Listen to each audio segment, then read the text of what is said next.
Welcome to the Sad Girl's Guide to Creativity. If you are a chronically sad girl like me, or you struggle with something like depression or anxiety, or if you're in just a really rough season of life right now, then this video is for you. I want to talk all about my favorite ways to stay creative even in the toughest times. I've had a really rough few years and I have wanted to be creative through them, but it's been really hard when you're lacking the motivation or the inspiration to create things. But that's what I want to talk about today. So first I'm going to give you my favorite journaling and writing / creative projects that you can really use to express your emotions.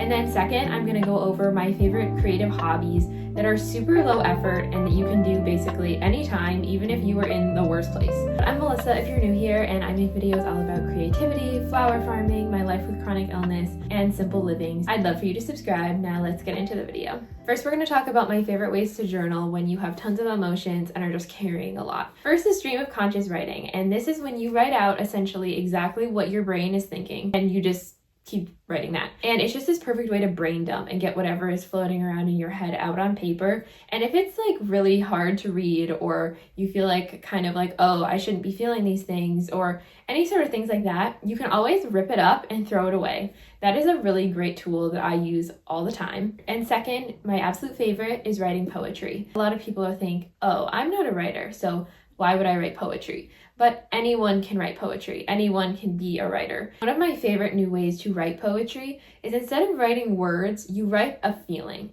So you basically write out exactly the feelings you're feeling. Like, oh, I feel like there's a storm in my chest or whatever. And then you just turn those feelings into a poem, and they don't have to make sense. As long as it makes sense to you, that's all that matters. My third favorite journaling method, what I call a body scan journaling. So essentially I write out exactly how I'm feeling emotionally and physically. First, I write out what I'm feeling physically. Say my head hurts, or I feel a tightness in my chest, and I write all of those things out. And then after that, I write out the exact emotions I'm feeling. Then you can kind of see this clearer picture of what you're feeling, and I feel it often gives me this clearer sense of what I'm feeling and helps me to better be able to kind of work through those things and feel them and almost connect the dots between things. It has been a great practice that I would recommend to anyone that's carrying a lot right now. Those are the only things today that I'm going to talk about as far as using creativity to process our emotions. But if this is a topic you're interested in, I actually made another video about it a while ago, and I will put the link here. It's all about how to turn your pain and emotions into art. I highly recommend that you watch that. The second part of this video is where I'm going to talk about my favorite low effort ways to stay creative in the hard times. All of these things are either sort of started for you, or you don't need a ton of brain power to do, and they just take very little energy, but you can still be creative. Number one is coloring books. I know everyone talks about coloring books now, but I got on the coloring book train this year. I absolutely love doing it. It is very relaxing and soothing, and you just kind of can zone out and into the way the markers glide onto the paper, and you could listen to music while you do it. Just a low effort way to add a little bit of creativity into your night. I actually love doing it when I'm like watching a show or something, because it's a way to add in a little extra hobby and not just sit and stare at the TV. If you're someone like me who has sensory issues and can't stare at the TV for long, then this is actually a great way to get around that.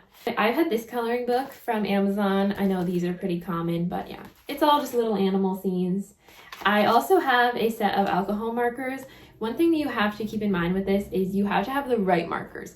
If you don't have the right markers, it's just not the same experience. It's not as relaxing or satisfying. So alcohol markers are the way to go, and they just glide on, and it is just like meditative almost. The second low effort hobby that I've been doing tons of is embroidering. So this is the current project that I'm working on. This is a tote bag. This is the third one I've done. I'll put pictures up of some of the others that I've done. I absolutely love this. I get these kits on Amazon. They come with the hoop, the thread, the bag, and it's all printed with the design, and the instructions come with it. So you just follow the instructions, and it's super simple. Like, I had not done much embroidery before these kits, and now I feel like they are actually coming out really great for a beginner. It's my favorite grandma hobby, as you might call it, but I just absolutely love it. Like, how can you not? Like, look at that.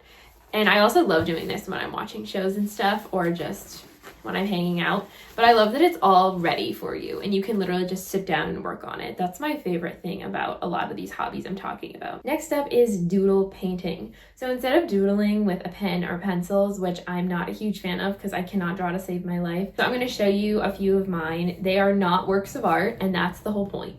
It's literally just to be creative and get your hands in paint and turn your brain onto something else. This is one of mine. As you can see, it's just basic flowers, and then I did a little bit of work with a pen too over it. So it's super simple, but there's nothing like just painting and not feeling like you have to have this masterpiece after, and it's just for the sake of painting. This is another one I did.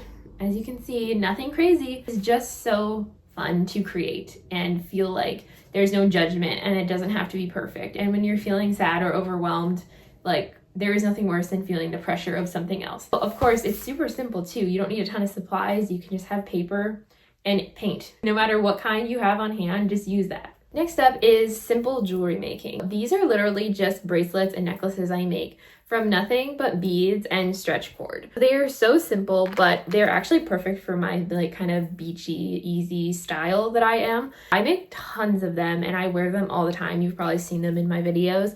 But yeah, literally, it's so easy. All you have to do is buy like a bead set on Amazon, and usually they come with string, or if they don't, you can just buy some string separate. And the act of just threading on the beads is once again so meditative and just kind of actually lets my brain tune out of whatever is rushing around in there all the time. As a deep feeler, that is a lot of things. It's super simple and you can just make tons of them in different colors and give them to people, and I just love them. I don't have my kit here right now, but I'll insert a picture so that you can get an idea.